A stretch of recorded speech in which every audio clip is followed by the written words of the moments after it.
Hello what's up दोस्तों, कैसे हैं आप सभी। एक बार फिर करियर भाई में मैं सिद्धार्थ आप सभी का बहुत बहुत तहे दिल से स्वागत करता हूं।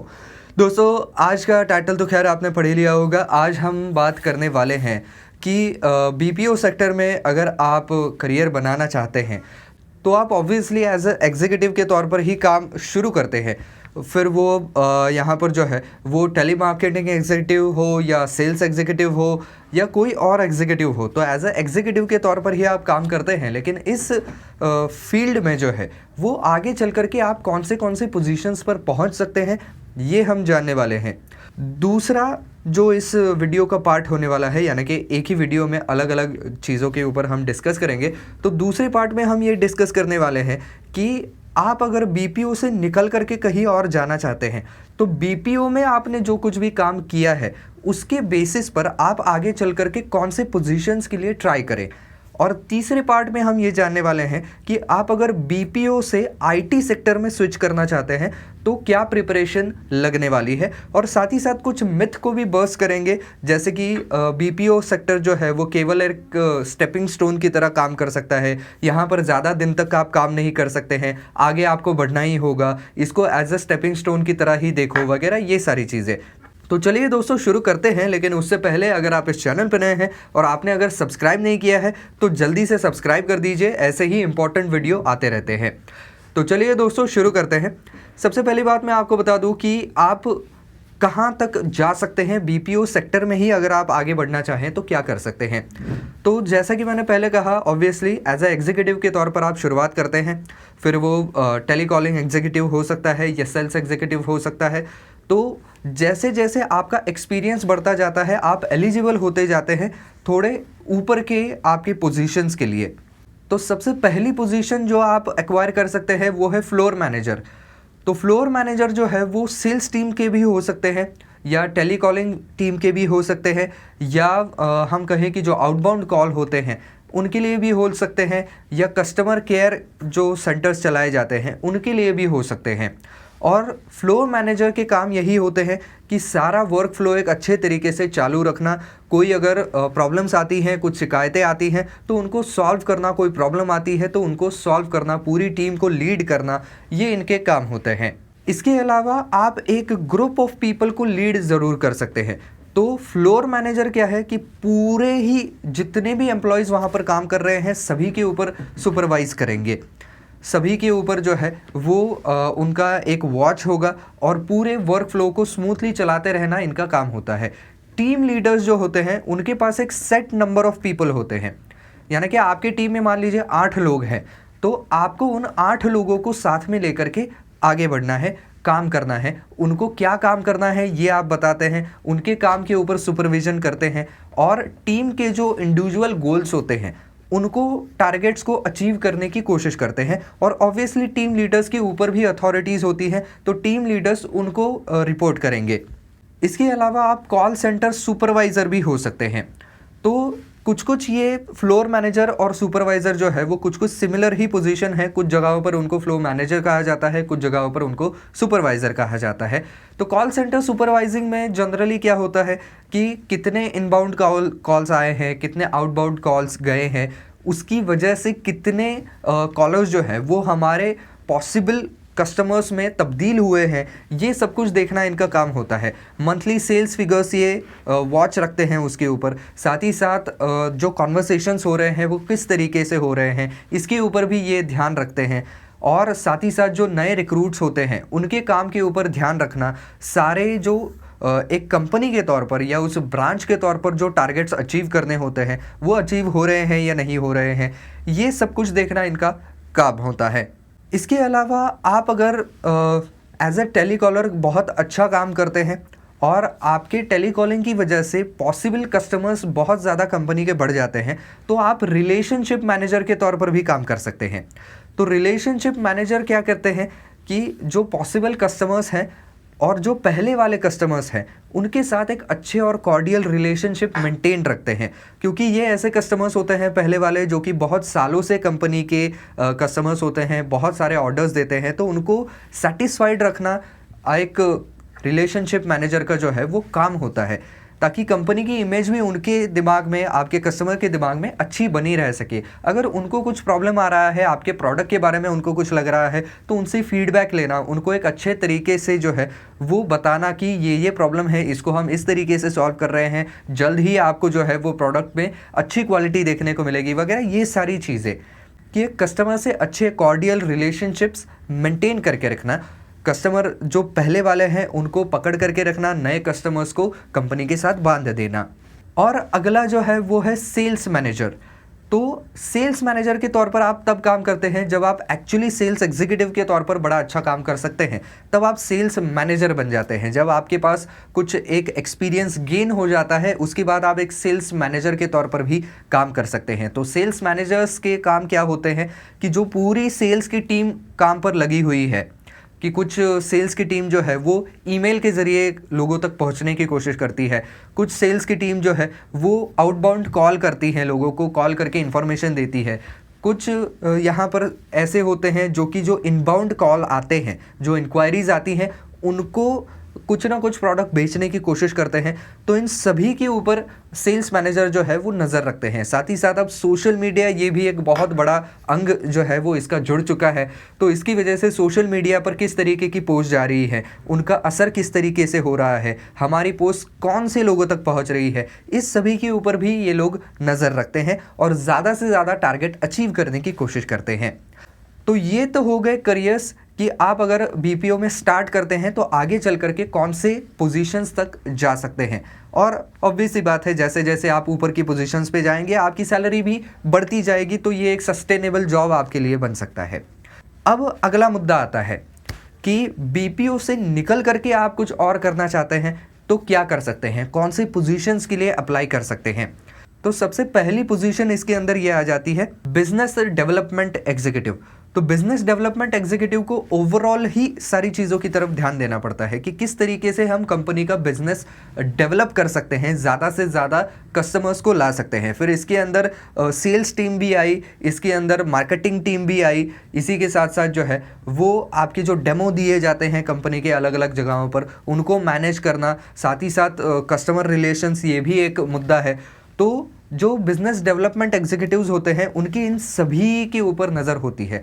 वो अपने बिजनेस को बढ़ाने के लिए, कंपनी के बिजनेस को बढ़ाने के लिए स्ट्रैटेजीज भी डेवलप करते हैं कि किस स्ट्रैटेजी से हमें यहाँ पर मार्केटिंग करनी चाहिए, हमें डेमो कहाँ पर देने चाहिए, हमारे पुराने कस्टमर्स को हमारे नए प्रोडक्ट के बारे में बता करके उनसे ज़्यादा से ज़्यादा ऑर्डर्स कैसे हम पा सकते हैं, नए कस्टमर्स को कैसे जोड़ सकते हैं। ये सब कुछ इनका जो है वो एक्सपर्टीज़ होता है और उसी के अंदर उनको काम करना होता है। अगर आपके कम्युनिकेशन स्किल्स काफ़ी अच्छे हैं, आप बढ़िया तरीके से स्ट्रैटेजाइज कर सकते हैं अपने कंपनी के प्रोडक्ट्स को, आपको सोशल मीडिया के ट्रेंड्स वगैरह इसकी भी अच्छी खासी जानकारी है, तो इस फील्ड में आप ज़रूर जा सकते हैं। और ऑब्वियस सी बात है कि आप अगर बीपीओ में सेल्स में जॉब करते थे तो ये आपके लिए एक बहुत बढ़िया एक्सपीरियंस के तौर पर भी काम कर सकता है। आप उसके बारे में आपके रेज्यूमे में ज़रूर लिख सकते हैं।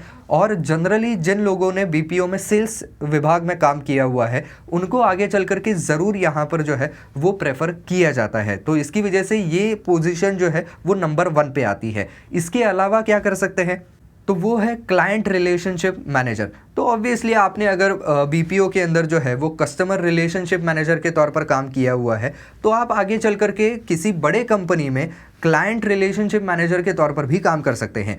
अगर आप सामने वाले को कन्विंस करना जानते हैं, आपका बोलने का ढंग बड़े अच्छे तरीके का है, आप सामने वाले को जो आप कहना चाहते हैं वो मनवा सकते हैं और ये उनको जो है वो कन्विंस कर सकते हैं कि यही प्रोडक्ट क्यों लेना चाहिए, तो ये अगर आपके कम्युनिकेशन स्किल्स और इंट्रापर्सनल स्किल्स काफ़ी अच्छे हैं तो आप यहाँ पर जो है वो क्लाइंट रिलेशनशिप एग्जीक्यूटिव के तौर पर ज़रूर काम कर सकते हैं। इसके बाद आते हैं कंटेंट राइटिंग की तरफ। तो कंटेंट राइटिंग जो है वो खैर किसी एक फील्ड के लिए कन्फाइंड नहीं है। बहुत सारे एजुकेशनल बैकग्राउंड से आए हुए लोग भी कंटेंट राइटिंग के लिए ट्राई ज़रूर कर सकते हैं। अगर उनका राइटिंग स्किल्स वाकई में अच्छा है तो ज़रूर ट्राई किया जा सकता है। लेकिन बीपीओ के अंदर क्या होता है कि आप अगर यहाँ पर ईमेल्स वगैरह लिखते हैं, प्रमोशनल ईमेल्स लिखते हैं या दूसरे तरीके के रिटर्न कम्युनिकेशन में हैं, तो आपकी राइटिंग वैसे भी अच्छी हो जाती है। आपके राइटिंग में वो एक फॉर्मेट पैदा हो जाता है कि कैसे ग्रीट करना है, फिर अपने प्रोडक्ट के बारे में कौन से पैरा में लिखना है, उसके बाद क्या लिखना है, उसके हाइलाइट्स कैसे लिखने हैं। तो ये कंटेंट राइटिंग के लिए बहुत ज़्यादा ज़रूरी होता है। साथ ही साथ ये मेल्स लिखते लिखते आपकी वोकैबुलरी बड़ी अच्छी हो जाती है, तो इसका इस्तेमाल आप आगे चल कर के कंटेंट राइटिंग जॉब्स के लिए ज़रूर कर सकते हैं। और आप ये सारी जो आपकी उपलब्धियां हैं वो ज़रूर गिना सकते हैं कि बीपीओ में रहते हुए मैंने इस तरीके का कंटेंट लिखा हुआ है, उसके अंदर हमें ये लिखना पड़ता था, और कैसे मैं कम से कम शब्दों में जो है वो ज़्यादा से ज़्यादा इन्फॉर्मेशन को लोगों तक पहुंचा सकता हूं। क्योंकि आज के तारीख में आपको पता है कि कोई भी व्यक्ति बहुत बड़े बड़े ईमेल्स नहीं पढ़ेगा, उनको सारी चीज़ें इन शॉर्ट चाहिए। तो अगर आप शॉर्ट में बहुत ज़्यादा कम्युनिकेट कर सकते हैं, बहुत ज़्यादा पहुंचा सकते हैं, तो ये फील्ड आपके लिए ज़रूर जो है वो ओपन रहता है। इसके बाद आते हैं सोशल मीडिया मैनेजर और एग्जीक्यूटिव के तौर पर आप काम कर सकते हैं।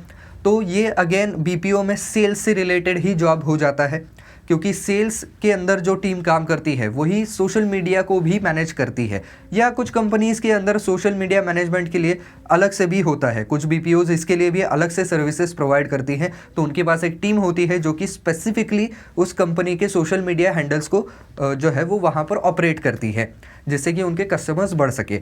तो वो काम आपने अगर बीपीओ में किया हुआ है तो आगे चल कर के आप उसी में काम कर सकते हैं। और बीपीओ में क्या है कि आप सोशल मीडिया एग्जीक्यूटिव के तौर पर काम करते हैं। आगे चल कर के आप प्रॉपर सोशल मीडिया स्ट्रेटेजिस्ट या सोशल मीडिया पूरा जो मैनेज करते हैं, उनके ऊपर जो मैनेजमेंट होती है, उनको जो मैनेज करते हैं, उनके ऊपर जो सुपरविजन करते हैं, उनके रोल में भी आप अपने आप को पा सकते हैं कि आपके हाथों के अंदर एक पूरी टीम होगी जो कि उनके सारे सोशल मीडिया हैंडल्स को चलाएंगी, लेकिन उसके ऊपर क्या जाएगा, कब जाएगा, कौन से ऑडियंस तक पहुंचना चाहिए, ये सब कुछ आप तय करेंगे। तो ये भी एक अच्छा रोल आपके लिए हो सकता है। और अगला आता है टैलेंट एक्विजिशन। तो टैलेंट एक्विजिशन की भी सर्विसेज बीपीओ के अंदर, कुछ बीपीओज के अंदर ऑफर किए जाते हैं। तो अगर आपने वैसा काम पहले किया हुआ है और आप अगर साथ ही साथ MBA इन HR करते हैं तो फिर तो सोने पे सुहागा हो जाएगा। फिर आपको कोई भी कंपनी ज़रूर यहाँ पर जो है वो प्रेफर करेगी, क्योंकि MBA इन HR आपने किया हुआ है तो बेसिक पढ़ाई हो चुकी है, BPO में टैलेंट एक्विजिशन के लिए काम किया है तो एक्सपीरियंस भी हो चुका है। तो आप एक परफेक्ट रेसिपी बन जाते हैं किसी भी कंपनी में टैलेंट एक्विजिशन की पोजीशन के लिए। तो ये कुछ पोजीशंस हैं जो कि आप BPO से निकल करके आउट एंड आउट उनके लिए ज़रूर ट्राई कर सकते हैं। अब बात ये करते हैं कि आपको अगर बीपीओ से निकल करके आईटी सेक्टर में जाना है, क्योंकि आईटी सेक्टर में जाने का बहुत लोगों का ड्रीम होता है, क्योंकि यहाँ पर ऑब्वियसली हाई पेइंग जॉब्स होते हैं। तो ये मैं आपको पहले ही क्लियर कर दूं कि आईटी सेक्टर में आप जा सकते हैं, लेकिन ये इजी पाथ नहीं है, ये आसान रास्ता नहीं है। इसके लिए आपको आपके स्किल्स में कुछ ना कुछ बढ़ोतरी ज़रूर करनी पड़ेगी, क्योंकि आईटी और बीपीओ ये थोड़े से अलग जाने वाले फील्ड्स हैं। आईटी सेक्टर में ज़्यादा से ज़्यादा टेक्निकल नॉलेज पे जो है वो एम्फोसिस ज़्यादा रहता है। तो इसकी वजह से अगर आप जाना चाहते हैं और आप अभी भी बीपीओ में काम कर रहे हैं और आप साइड बाय साइड यहाँ पर आईटी सेक्टर के लिए जॉब ढूंढ रहे हैं, तो आप कुछ शॉर्ट टर्म कोर्सेज में अपना टाइम इन्वेस्ट ज़रूर कर सकते हैं। आप SQL के बारे में सीख सकते हैं, ये पाइथन जो यहाँ पर कोडिंग लैंग्वेज है उसको सीख सकते हैं। थोड़ा सा समय आपके पास ज़्यादा है या आपके पास पेड लीव्स कुछ ज़्यादा हैं, आपकी लीव्स बची हुई हैं, तो आप बल्क में लीव्स ले सकते हैं। तो मैं कहूँगा कि आप जावा भी सीख सकते हैं, लेकिन जावा सीखने के लिए थोड़ा सा वक्त ज़्यादा देना पड़ता है, लेकिन अगर आप सीखते हैं तो आपके रेज्यूमे के लिए जो है वो बहुत अच्छी बात हो जाएगी। इसके अलावा आप पावर BI टूल्स के बारे में भी सीख सकते हैं। तो ऐसे कुछ स्किल्स अगर आप डेवलप करते हैं, उनके प्रॉपर सर्टिफिकेशन कोर्सेज कंप्लीट करते हैं, फिर आप उसके दम पर जो है वो आगे जा सकते हैं। और याद रहे कि जब आप आईटी सेक्टर में जा रहे हैं तब बीपीओ के बारे में आपको कम लिखना है। आप अगर बीपीओ के बारे में ही ज़्यादा लिखेंगे एक्सपीरियंस के अंदर, तो जो आईटी सेक्टर वाले हैं उनको ये पता चल जाएगा कि ये बस स्विच करना चाहते हैं, इनको एक्चुअल नॉलेज कुछ नहीं है। तो ऐसे में अगर आईटी सेक्टर में जाना है तो आपको आपके रेज्यूमे में कुछ तब्दीलियां करनी पड़ेंगी।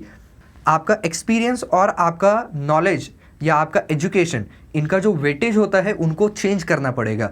तो एक्सपीरियंस आपको बीपीओ का ज़्यादा है तो एक्सपीरियंस कम लिखिए, नॉलेज और आपका जो पढ़ाई हुई है एसक्यूएल के बारे में पढ़ा हुआ है, पाइथन के बारे में पढ़ा हुआ है, जावास्क्रिप्ट के बारे में पढ़ा हुआ है, तो उसके बारे में ज़्यादा भर भर के लिखिए। और जब आपको एक्सपीरियंस के बारे में पूछा जाएगा तब आप ये लिख सकते हैं कि इस बीपीओ में मैं इस रोल पे काम करता था और उसकी वजह से मैंने ये स्किल्स और एक्वायर किए हैं, जैसे कि प्रेशर के अंडर काम कर सकता हूँ, टीम के साथ काम कर सकता हूँ, टाइट डेडलाइंस में कंप्लीट कर सकता हूँ।